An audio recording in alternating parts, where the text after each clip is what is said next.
一个叫奶油，第二个是橄榄油，正确。不好意思，还没礼物。待会准备。所以老师，我们先把我们的这个奶油放下去，所以就不用担心说以前锅子要预热，不用。现在锅子不用热。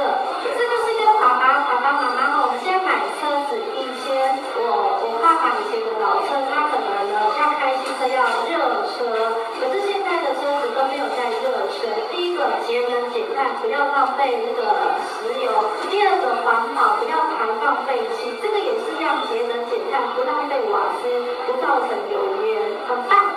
对，那现在这边奶油下去之后啊，那以前通常要煮炖饭、煮意大利面，你应该都是要把洋葱先下去。对啊，老师，那你们有没有溶解怎么炒奶油，怎么炒那个洋葱？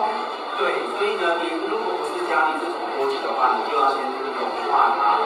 那如果说今天是这个好锅的话，你现在这个把材料先丢下去。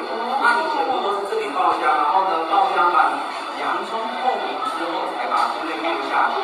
对，菇类在炒香之后，你才可以再做下一个动作。可是呢，每一个人每次看到最后的时候，都发现刚刚丢了什么，忘记了。